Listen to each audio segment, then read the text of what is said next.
first of all, I'm really intimidated. All of you experts here, and I don't know why I'm here.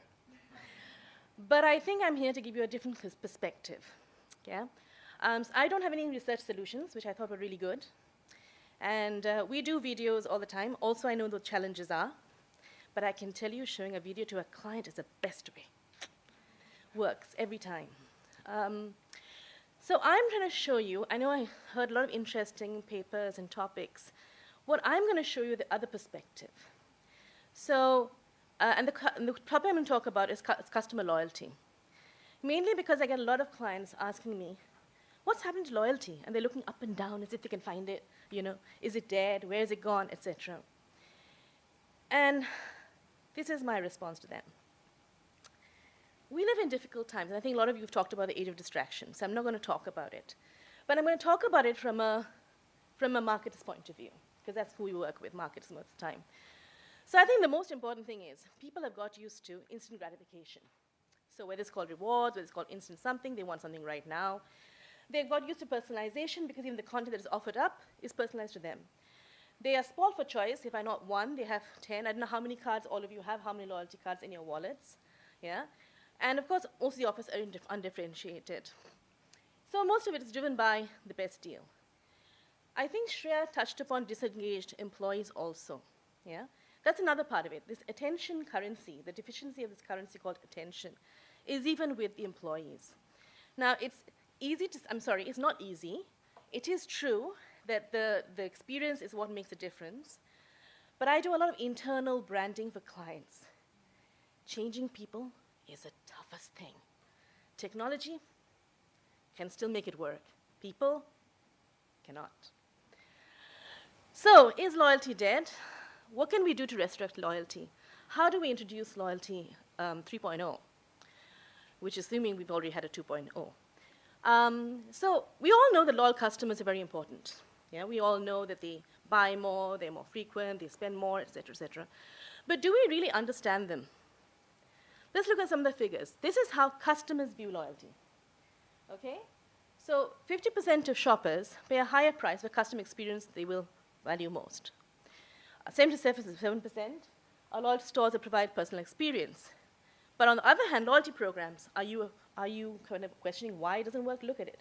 It's mostly transactional. It's most, and very few actually offer personalized rewards. And 36% actually will just be content. That means, what about the rest of the 74%?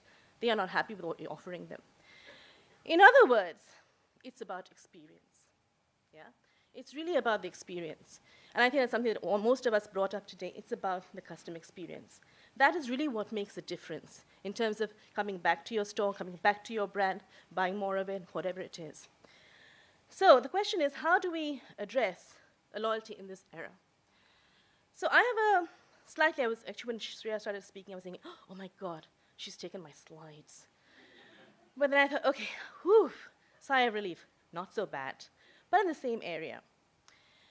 Let's go back to the basics of loyalty. There are 4 types of loyalty.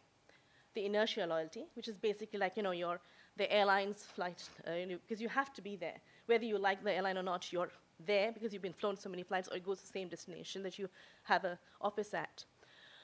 Or it's mercenary, purely deal-driven, yeah? Or it's true loyalty. Even if another competitive store opens up, you would still go to your own store because you're truly loyal.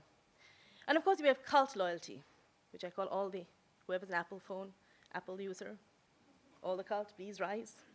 All believe in it, all advocate it, all will live by it no matter what. So we have the 4 types of loyalty. So how do we encash on this kind of loyalty?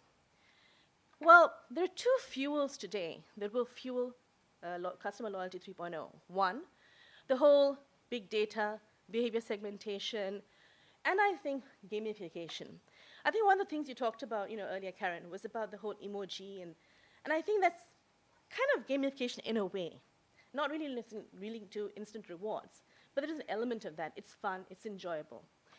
I think that's also very important. So we have big data, behavioral segmentation, and we have, on the other hand, something which is very deep, something which is very intrinsic, which is human motivation.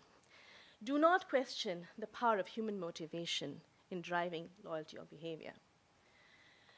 So on the behavior segmentation side, we have, of course, I think all of you know this, segmenting to relevancy. We know that we create customer segments.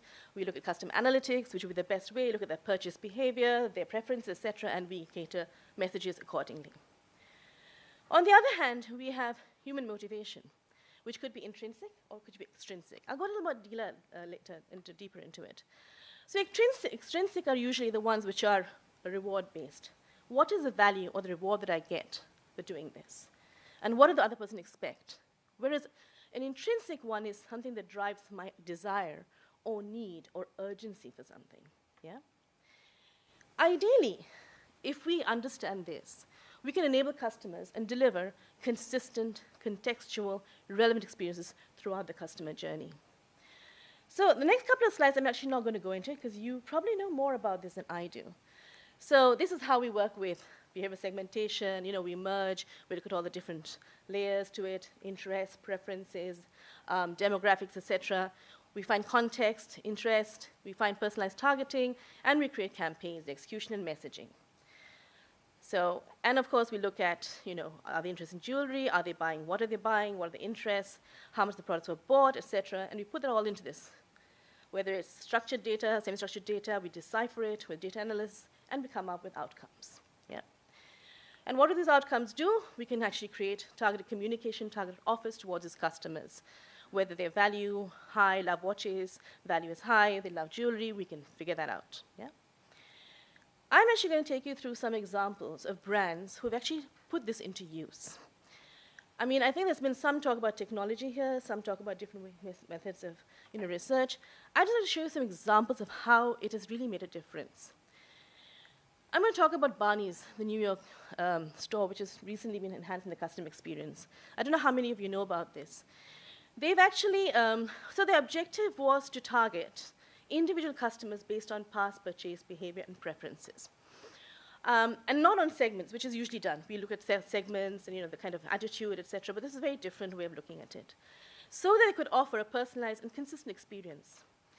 Using technology, so the point is to use technology not for technology's sake, but in terms of creating an end benefit for the customer. So what they actually did is, using iBeacon and Relevance Cloud, they actually made the seamless experience of off-site and on-site, online and offline together in one experience. They created an app called a client, it was called a customer client app, clienteling app, which actually allows sales assistants. Now, this is one of the things you mentioned. And I've been doing some work on Robinsons. And some of the staff are, they don't know anything. They can't help you. You ask for a size, they don't have it with you. But this app actually helps them to understand what the customers want and make them better at replying to those queries and questions. So they look at behavioral data, past purchase behavior, shopping, digital behavior. So they look at two parts of things, past purchase behavior and digital behavior. So from the digital behavior, you know what they're shopping, what their preferences are, white shirt, what it was the last time they bought it. And the digital, you know where they're browsing, where they're searching, etc. Marrying the two, they've actually managed to bring about this entire seamless experience. And what they do is they even have, it's so personalized, even if you have a wish list and you've actually applied to this app, the wish list, you're going to buy near close to a product, the app will tell you that you're close to your product on the wish list.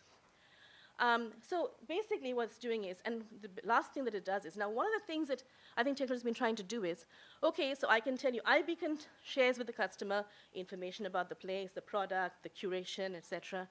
And the Relevance Cloud gives you recommendations based on those preferences. But sometimes you just don't have it in that store. So what they've actually done is, the inventory is also tied up to this technology. So actually what it does is gives you this whole endless aisle capacity. It doesn't matter you don't have it here. The poor customer, the customer doesn't have to say, but sir, I don't have it. And then, be in fear because you don't know what you're going to react to. But that doesn't happen anymore. So Barnes is one example of how they've actually applied technology. Sephora, across 1,750 stores in 30 countries, have been very successful. They have 5 million Facebook fans, and I think, I don't know how many thousands of Instagram followers. And the thing is, their Facebook fans buy 3 times more, buy 2 times more frequently than everybody else, other people. They have also created this entire experience, which is customized. And the reason that they were successful was not because of technology again. It was because they understood what the consumer was looking for, and they tailored it according to that. Again, it goes back, I think, into, although it doesn't sound like it at this point of time, relationships. Really understanding the consumer, what is the motivation, what is driving them. Let's look at another one. Malaysia's taxi hailing service, the one I came by this morning. So I think all of us will say we've had good experiences, bad experiences. But I don't know how many of us would actually send it back to the past any time. People look for service, and before we used to be refused, they look for service, they look for predictability, they look for accuracy, they look for a certain amount of promotions, and this is what we call in psychology algorithmic task, which basically means it doesn't require much creativity. It's just a behavioral pattern. As long as you give me some of these things, I'm actually happy. There's not too much of creativity to do. And of course, the customer experience is also tailored around what people expect, but you can also measure it, you can also give back and submit. Very good example of technology and how it's changed people's lives. Let's take one more look at the Dollar Shave Club. Sorry, I didn't have the time to show videos because I was told only 20 minutes, so, which is why I'm speeding. And also, they make me the last speaker, so I'm a bit under pressure.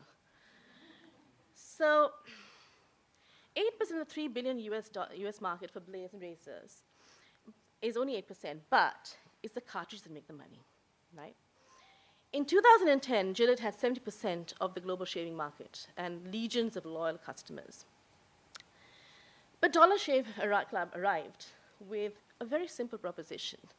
Yeah? It's just great razors with few frills, for a low substitution price, for a price delivered to your door. Yeah? And I think what was also interesting was, one was the offer itself. Very simple, very easy to understand. It's something that everybody wants. They don't want to spend too much time on it. But also a very entertaining launch video, which went out in 2 weeks. In 2 days, they had 2 million people viewing it, social media channels, and of course, a huge number of brand ambassadors to back it up. So again, the item I'm trying to tell you, even though it had the chief executive wielding a machete, I'm not so sure, but it still tapped into certain human motivations, whether it's entertainment, social interaction, etc. Any of you remember this picture? Do you know what story it's from? Am I standing in the way?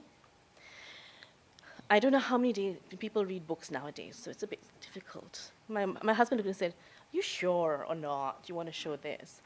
Tom Sawyer. So if you remember, in Tom Sawyer, his aunt asked Tom Sawyer to paint a fence. And Tom Sawyer, of course, did not want to do this, because Tom Sawyer doesn't do these kind of things. He hangs around, catching fish, etc. So what he did is, he understood human motivation. When you ask someone not to do something, then they want to do that thing. And when you ask someone to do something, they don't want to do it. So his friends came and asked him, "So what are you doing, Tom?"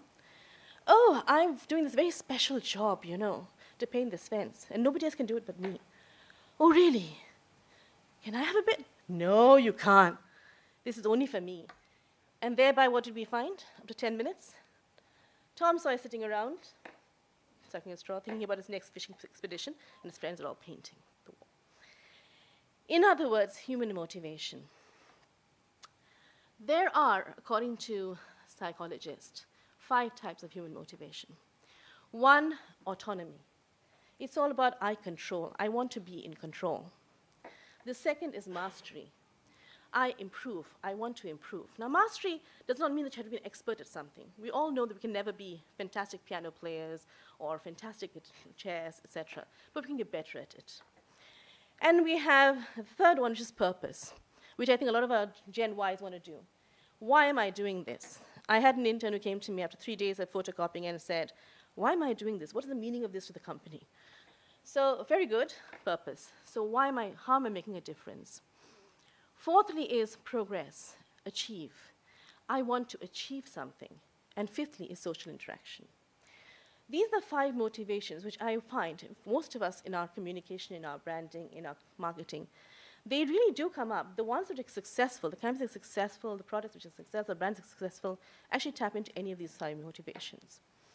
So let's look at some of these and examples of how certain brands have done this. Now, Coca-Cola is a brand which always tries to create these brand interactions and experiences with their customers through fun. Yeah? So this is an example. They actually created the Coca-Cola beat generator. in the London 2012 Olympic Games. So they had this roadshow, a 70-day, and this is one of the core parts of their 70-day performance. I don't know if you remember that. And what they did is they built a custom music app. People could create their own music based on taking some of the sporting event, the noises, and their own beats and raps together, putting it together. And it was allowed, they could share it, they could download an MP3, share it on Facebook, etc. Huge hit. It went on for quite a number of days. And even whichever the winning ones were shown on the roadshow, a huge screen. I would call that motivation social interaction. People getting together, interacting with each other. Let's take another look at another one. Craft. What does craft do? Craft has created this community of people called First Taste members.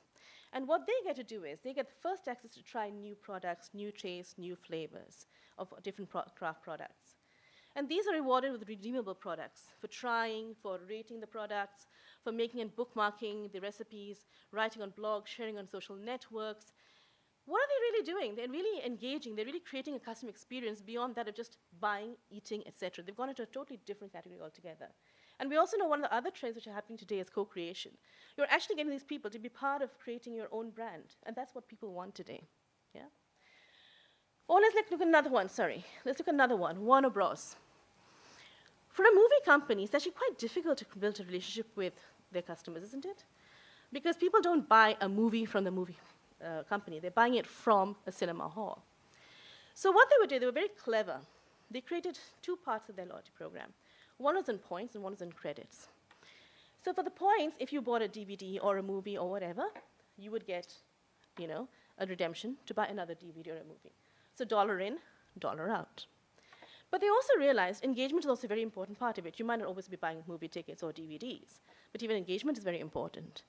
So if you went on their site and you actually played some games and you did some other things, shared, etc., Activision Digital will give you digital content out, so you'll actually get something out of that. And therefore, they built attention and affinity. So look at how all these different brands have used different techniques and different motivations to actually connect and create a custom experience which is unique. Nobody else can now actually take that up because they've already created that and they've already found a unique space for themselves. I'm going to show you one more example. And this is for McDonald's. Now, McDonald's is a brand that we actually handle. I think it's also about social interaction. So I don't know if you've seen this case study. It's on the Sunday cone. How many of you have seen it? So moving walls is, as you know, the billboard that we have up there, a huge one. And we created this Sunday cone. But let me just show you the video instead. Yeah, enough talking from me.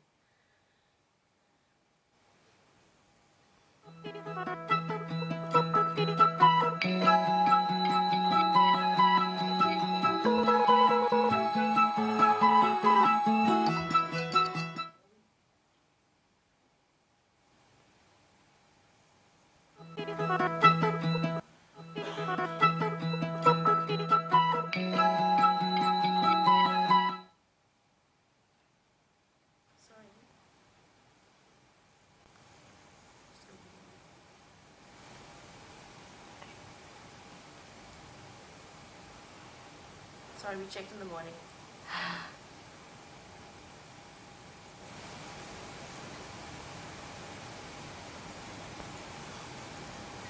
I think we're on to the next one.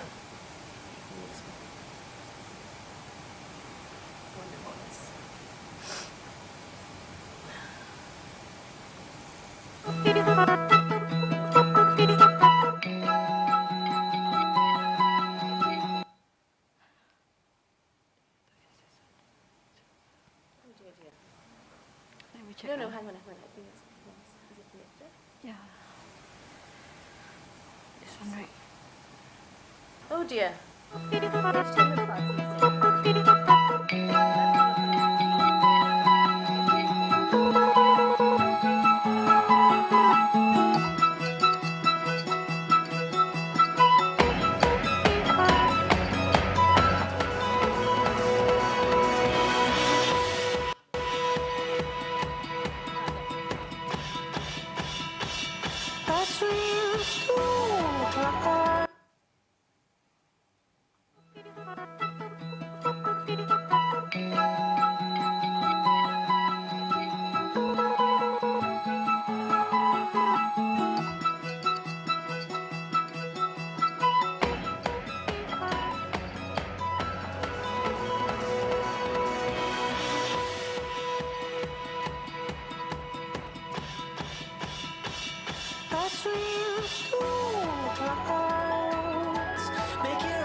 Weight's an issue for everybody. I think especially women. Weight's a big issue for us. If you were just a little bit thinner, if your thighs were just a little bit smaller, you would be perfect. For a woman managing her weight, life is full of emotionally charged moments. To transform those negatives into positives, we set out to change the way women think, and more importantly, how they feel. We partnered with a body image expert to prove a positive attitude makes women more successful. And then we tried something no weight management brand ever had. Instead of asking women what they wanted to lose, we asked them what they wanted to gain.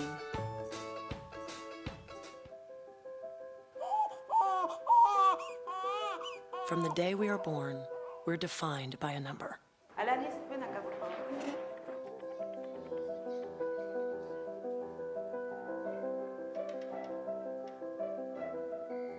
But is a number inspiring? Faut pas un 90, comme 85, c'est la meilleure façon.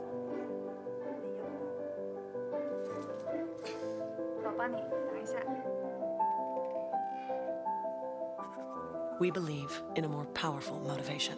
Strength. Pride. Posibilidades. Confidenza. Not a number, but a word. The way we want to feel.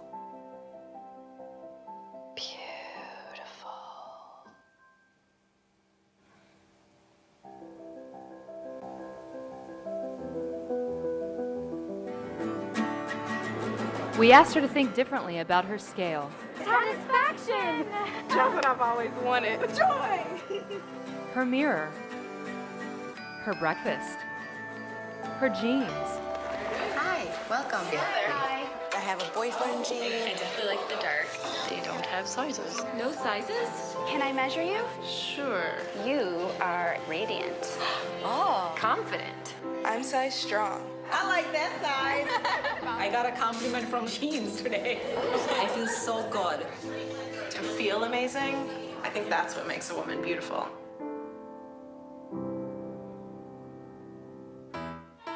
What a difference positivity makes. I like this, I really do. Plan signups increased 90%. Facebook fans grew exponentially. Twitter followers soared by 1,500%. Millions of impressions were generated. The media took note. Sales lifted 18% in the launch year alone. Best of all, women gained something more. Passion. Confidence. I like that word. I love it. I love it. Courage. That sounds like me. We're gonna have a good day.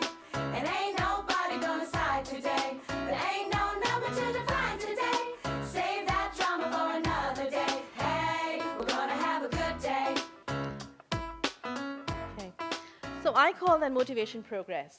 I want to improve, I want to do well, and of course, see, I was much smarter than that. I don't do any diets at all, so it doesn't work.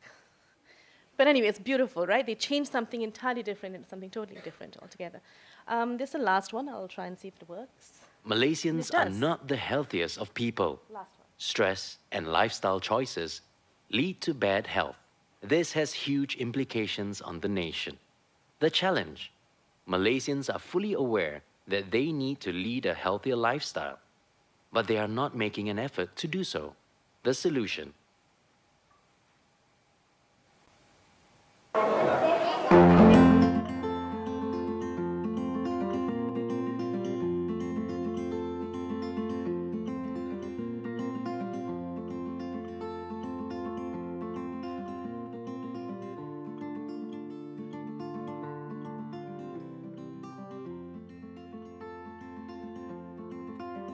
Ini anak I jawab ke?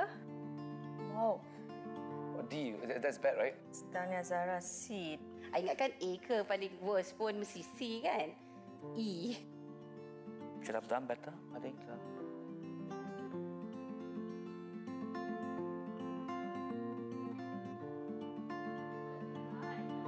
Oh, she's grading me, basically. That's my score. Diet 10, score, lifestyle 12, emotional well-being 5. Oh my God, yeah, that is real me. Like, I think the issue is more on the smoking. My husband sometimes busy to go for exercising. Because me and my husband also go for beers. Kita kena ikut lah. Dia memang suka seafood. So, Mami, okay lah seafood lah. Oh yeah, man. I'm a carbo guy.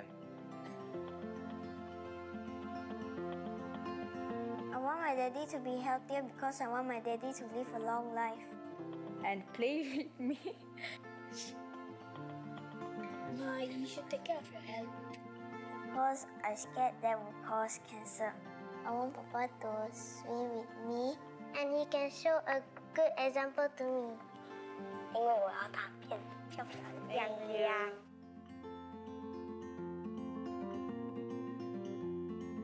Yeah, okay. I'll try to stop smoking. I promise. Seminggu 9 kali exercise. Okay, I try. I try. Okay. When I do that, I have to keep it, you know. Sorry, Dania, to let you down. It's okay, Mommy. You can do better next time. Oh! 现在还不漂亮吗？ Hashtag don't make this into a life. Hashtag promise. Malaysians are not willing to lead a healthier lifestyle for their own good, but are more willing to do so for their loved ones.